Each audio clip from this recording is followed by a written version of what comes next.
And these 5 high-profile convicts detained at the Camp Aguinaldo were brought to the National Bureau of Investigation on Thursday night following reports that they were offered 100 million pesos to recount their testimonies on Senator De Lima's alleged drug links.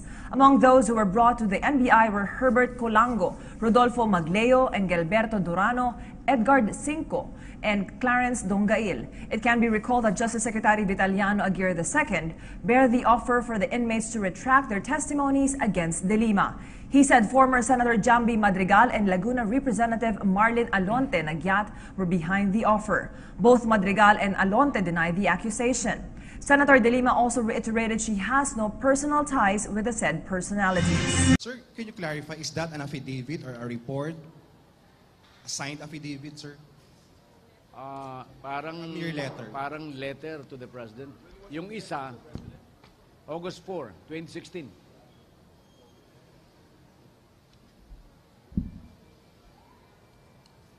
Sir, Sir, was it just an inquiry on his part of the person who wrote the letter na saan napunta yung pera? May sinabi ba siyang saan Hindi, napunta? mahabang report niya. Isa lang paragraph yun eh. But, sir, in-identify niya ba kung kanino na napunta yung funds? itong ginawa niyang sulat kay Pangulong Duterte, 6 na pages. Isang paragraph lang yung binasa ko. Kaya marami kayong makikita dito. But sir, did the person identify kung kanino nag-end up yung funds?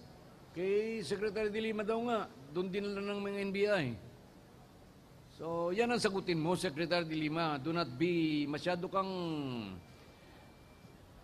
yak-yak na wala namang sinasabi. Alam mo, pag ang ganun ang tao, nawawala na sa katuwiran eh. Hindi ka maaaring magdepensa ng sarili mo ng puro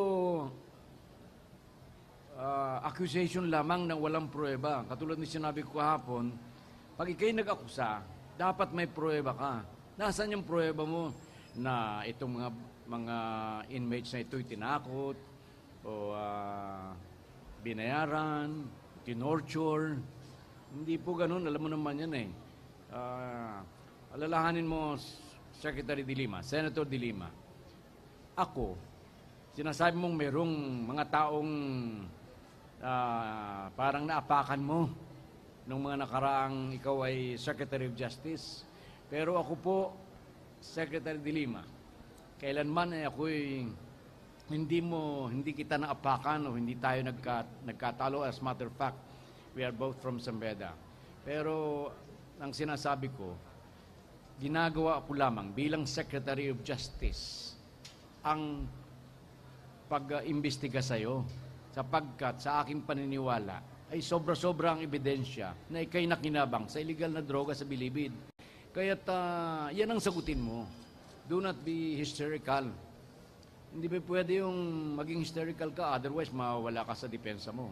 So, sagutin mo ng nararapat. Yung bang hindi yung puro akusasyon, ikaw President Duterte ang napapasama. Hindi ba dapat matuwa ka nga kung si President Duterte ang napapasama? Sir, last na lang on my part. Sir, what happened to the August 4 letter? Did the President act on it? Hindi ko alam. Actually, itong totoo. Sinasabi niya na kami ay magka-partner ni President Duterte tungkol dito sa pag-akusa sa kanya. Sa totoo lang, mula na ako'y maging secretary, up to now, up to the present, hindi man lamang napag-usapan namin ni President Duterte ang kaso niya. Ito ay, at my instance, as Secretary of Justice. Kaya, wag niyang ililigaw ang mga tao, pati yung piluka ko eh. hindi ganoon eh. Pag yung nag-personal ka, yung tinatawag nating ad hominem, argumentum ad hominem, ibig sabihin wala ka ng katuwiran. Kaya, Secretary De Lima, sagutin mo lang ng tama ang lahat ng akusasyon sa'yo. Kasi napakabigat ng akusasyon sa'yo. At napakarami ng akusasyon sa'yo. Kaya bilang Secretary of Justice, hindi ko na nga kaya na hawakan ito. Kaya ang ginawa ko, binigay ko na sa NBI ang pag-imbestiga nito. Sapagkat meron silang tao, marami silang magaling na investigador doon, na wala doon sa Secretary, doon sa Department of Justice. Secretary, ano po yung masasabi niyo dun sa press con kanina ni Senator De Lima, sinabi niya na ito daw yung pamamaraan na ninyo, ng gobyerno, ng administrasyon, para takutin yung mga inmates na ayaw mag-testify against De Lima. Yun nga sinasabi ko eh. Kinakabit niya ako na dun sa akusasyon niya na parang hinaharas siya eh. Pero makikita naman yun doon sa mga inmates eh. Alam mo ang isang testigo na hinaras, tinakot, binayaran, o tinorture, ay makita mo sa demeanor ng testigo na siya'y talagang tinakot o hinaras. Pero nung makita ninyo, nang ipresenta ko yung mga testigong yan sa house, hindi ba makita ninyo na very straightforward sila, kalmado, nakapagbiro pa nga, yan ang mga mark ng isang truthful witness. Magpresenta ka ng ganyan, Secretary De Lima. Hindi yung daldal ka ng daldal na wala ka namang pinapresenta ng testigo para patunayan mo na itong mga tao ito tinakot. Tapos ngayon, wala pa man lang 4 na oras na kalilipas yung riot sa Bilibid, meron ka na agad theory. Mag-imbestiga ka muna, tingnan mo muna. Anyway, sinabi mo dyan na napakarami mong mga kaalakbay o kasama doon sa loob ng Bilibid at nagre-report sa'yo. Hintay mo muna yung report. Para ka nang hindi abogado eh. Hindi ganyan ang pagdepensa sa sarili. Inuunahan mo. Nag-i-speculate ka. Hindi ganyan ang pagdepensa sa sarili. State the facts, Mrs. Senator. At nang yung katuwiran mo ay maunawaan ng tao. Otherwise, kung magiging hysterical ka, ganyan, sisigaw ka, eh lalo kang hindi maintindihan ng tao. Hindi maintindihan ng tao kung bakit ka nagiging hysterical eh. But the fact is, kung mayroon kang dapat sisihin, yung sarili mo, Senator. How about, Secretary, yung dare niya sa government at sa DOJ na hulihin na siya ngayon at ipakulong? Eh kung aamin siya, di talaga makukulong siya. Sir. Okay. So, okay. Sir, good afternoon. After this, the President, I think, is going to announce something or to face you. So, bilisan lang ninyo. Sir, can you give us an update doon po sa insidente sa NBP? Yung update hanggang doon pa, wala pang written report. I hope that to receive the written report. Pero parang lumalabas doon na nagkasaksakan talaga eh. Any info po, bakit po nagkaroon ng insidente na gano'n, sir? Wala pa, hindi pa nag-investigate pa sila. Oh. Last two questions. Hi, Secretary. Good afternoon po. I'm Bing Habadan from the Daily Malaysia Shimbun. Sir, saan patutungo ang investigasyon na isinasagawa ninyo laban kay Secretary De Lima, ay kay Senator De Lima? Saan patutungo? Patutungo sa kanyang conviction. Kasi malakas ang ebidensya laban sa kanya. Last one question. Kasi nandyan na po yung presidente, nandyan na po yung... Sir, insinuation is that you ginigipit niyo sila JB and all the others who don't want to speak. O yan ang talagang kasinungalingan at wala na sa katuwiran niya. Alam kung bakit? We want JB alive than dead. Sinong gustong patayin si JB? Hindi ba pag namatay si JB, sinong mabe-benefit? Hindi ba si De Lima? Kasi mawawala ng connect sa kanya na magte-testify. Kaya takot na takot yan eh. Sir, yung abogado ni Sebastian, ang sabi, ibang istorya ha, nag-aalmusal tapos sinugod siya. Hindi ko alam. Let's wait for the official report. Okay. May SAF naman, pero bakit nagkasaksakan at may shabu session despite the SAF? Eh, yun naman SAF, hindi naman pumapasok yung kinakailangan eh. Yan ang tanungin mo sa mga ating mga inmates. Talagang very ingenious yan eh. Nakakapasok ngayon yung mga cellphone, yung shabu pa eh, pagkalit-lit nun. Actually, yung shabong yan, even at the latest, mayroon pang nahuhukay, mga 1.5 feet sa ground. Kaya Alright. talagang hindi natin alam kung saan kinukuha nila yan. Maraming salamat po. Parating na po yung presidente. Tricks po ako at sinabi niya sa akin na, Chairman, mainit ka na. Ganitong gawin. Kasi November na ngayon. Next, malapit ng 2015. Kailangan ng pundo talaga. Sure na tumanalo si ma'am. Para para naman para sa atin to lahat.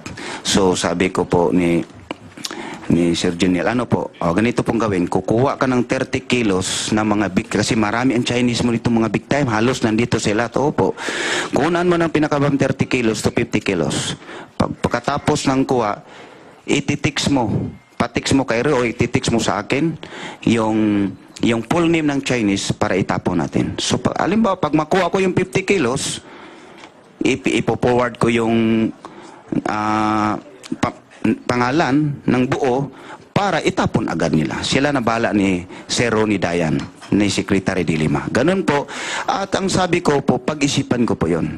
Huwag ka na sabi ko pag-isipan, siyempre, isip ko, imposible naman po kung hindi ko to pa rin itong utos na itatapon ako nga meron akong 3 milyon buwan-buwan at yung big event ko pa ng 1 million, big event na show ko po ay 1 million. So hindi ko kalayan, akala ko binablap lang ko o tinatakot. Sus Mariusip, nung talaga nagkatotoo, December 15, talagang kinuha kami, madaling araw ni Redbo kami. Kinuha. Tapos, pag nandoon kami sa Superintendent Office, may siyempre, masakit sa aking kalooban, no? So parang grabe naman to. Grabe, hindi na kontento pa sa 3 milyon. Siguro gusto pa mas higit pa, no? So grabing utos na sa akin 50 to 30 kilos. Isipin mo yan, kung mawala na si Dilimas Director, ako namang balikan dito sa Chinese, istapa ang labas noon. Hindi mo babayaran, itatapon mo, kung wala na sila. Mag-utos ang Chinese, papatayin ako ng 50 million, 100 million, di wala din ko magawa. Di mahal ko pong buhay, hindi ako pumayag doon. So may yung nandoon namin sa Superintendent Office at para kaming mga basahan na pinupulot doon at linagay doon sa Superintendent Office, may dumaan na nakabarong. Sabi ko, sir, pwede ba makausap si Secretary de Lima? Sabihin mo, sir, si Kulangko. Ang apelido ko talaga, Kulangko. Magkulangko na lang ko kasi lagi tinatawag ko. Gusto nila Peter ko, Tony ko, Kulangko. Adi, Kulangko. Sige, Chinese na rin ako. Hindi man ko marunong English, hindi man ko marunong mag-Chinese. Ay, Kulangko, sige. Kulangko naman ako. Bakit lagi kong Kulangko? Sige, Kulangko, Chinese na rin ako. So sabi ko, si Kulangko po, sir. Sabi na, okay. Maya-maya, mga 1 minute and 1 minute iniya, pinatawag ako. Siyempre, natawag ako doon sa conference room. Sa 19 po kami, nandun sa Superintendent Office, pinatawag na ako doon sa conference room. Ang mga kasama namin doon, yung mga Bucor at mga bodyguard niya. Nandito po, no, ito po, Your Honor, nandito po si Dilima, nasa left side po ako. Nasa left side po ako. Sabi niya, ganun po siya akin.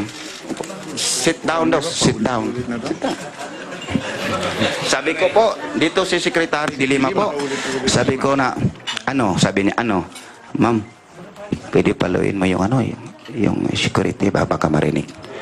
Sige na, di paluin, ibulong mo lang, bulong. Okay, bulong ko daw. Sabi ko, bulong ko na, ma'am, yung instruction ni Ronnie Dayan, kay Junil po, payag na po ko doon, wag lang ko itapon. Ang sagot po niya po sa akin, got it, sabi ko. Ma'am, thank you po. Nandito po si Dilima, left side po ko. Ma'am, thank you po. Sabi niya, okay, ganun siya. Pagtayo ko po, Your Honor, 1 step, 2 step, nandito na po ko, at lumingon po siya. Herbert. Ma'am. Sabi ko, kasi palis na ko eh. Sabi na, Herbert, temporary ka lang muna doon na. Sa 19 kami, ako sinasabihan, temporary lang muna ako doon. So, ang isip ko po, 2 to 3 days na ako, ibabalik na ako ng maximum.